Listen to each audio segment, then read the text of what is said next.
언론 보도를 위한 가장 첫 단계는 보도자료입니다.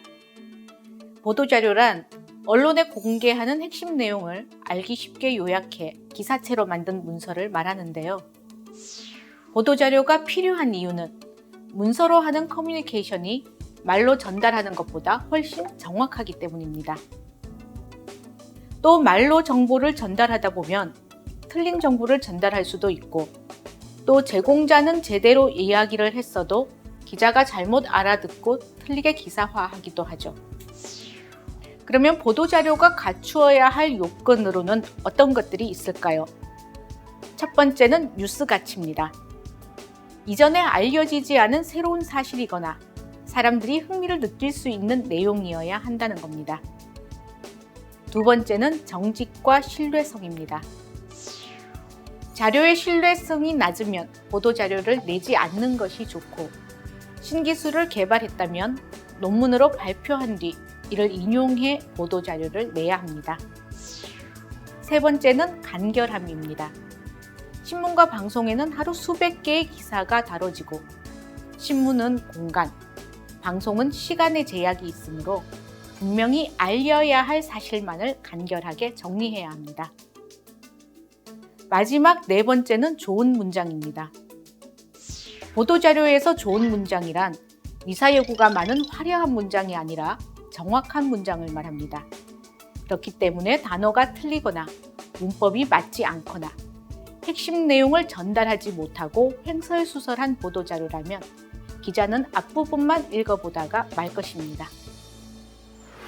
자, 보도자료를 작성하기로 마음먹었다면 어떠한 구성 요소를 갖춰야 할까요? 첫 번째, 보도자료에 제목이 있어야 합니다. 제목은 보통 한 줄로 눈에 들어오게 만듭니다. 혹시 한 줄로 부족하다면 아래에 소제목을 한두 개 더 붙이는 것도 좋습니다. 두 번째, 보도를 원하는 날짜를 명시해야 합니다. 흔히 엠바고라고 하는데요. 특정 시간 이후 보도를 해달라고 요청해야 하는데, 그 이유는 보도자료를 먼저 받은 언론사와 나중에 받은 언론사 사이에 기사화하는 시간차가 발생할 수 있기 때문입니다. 따라서 과거에는 신문 발행 시간을 기준으로 5월 22일 조간용, 석간용 이런 식으로 표시했지만, 요즘은 인터넷을 기준으로 5월 22일 09시 이후처럼 구체적인 시간을 명시하는 것이 좋습니다. 세 번째, 보도자료를 보내는 기관의 이름과 담당자 이름, 연락처인 전화번호, 휴대전화번호, 이메일을 병기해야 합니다. 연락처는 가장 중요한 정보입니다. 보도자료를 아무리 잘 썼다고 하더라도 기자에 따라서는 궁금한 점이 있고 또 보충 취재할 것이 있을 수 있습니다. 그리고 연락처에는 보도자료를 작성한 홍보 담당자와 함께 전문가 연락처를 함께 넣는 것이 좋습니다. 네 번째, 보도자료에서 한 문단이 끝나면 한 줄 띄어쓰기를 해주는 것이 좋습니다. 줄을 띄어서 써줘야 내용이 일목요연하게 잘 들어오기 때문입니다. 다섯 번째, 보도자료 분량은 2장을 넘지 않는 것이 좋습니다. 만약 설명할 내용이 많다면 첨부 자료를 추가하도록 합니다. 다음은 보도자료 예시문입니다. 보도 시점, 제목, 전문, 본문이 들어가 있는 거 보이시죠? 그리고 담당자 연락처가 상단 오른쪽에 있는 것을 참고하시기 바랍니다. 이번에는 보도자료 문장 구조에 대해서 살펴볼까요? 보도자료 문장은 간결하게 써야 합니다. 보도자료는 문학작품이 아닙니다.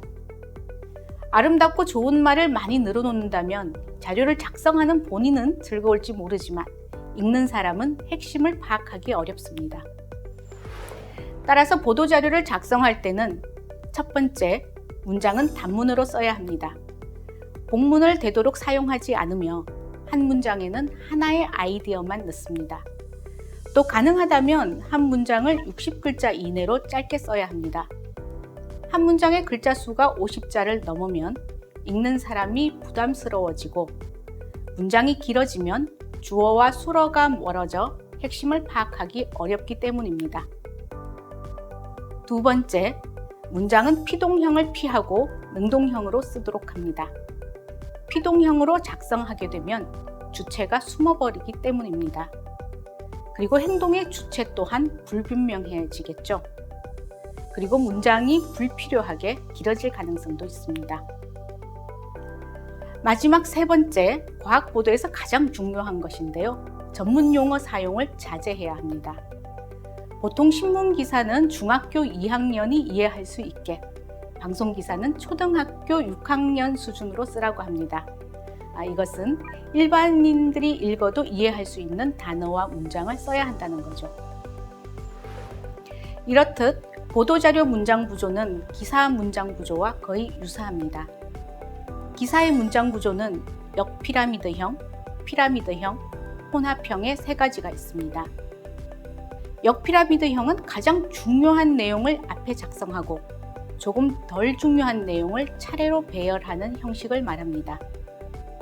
보통 보도자료는 스트레이트 뉴스에 반영하는 것이 목적이므로 역피라미드 형식으로 문장을 구성하는 것이 바람직합니다. 역피라미드형 꼭 기억하세요.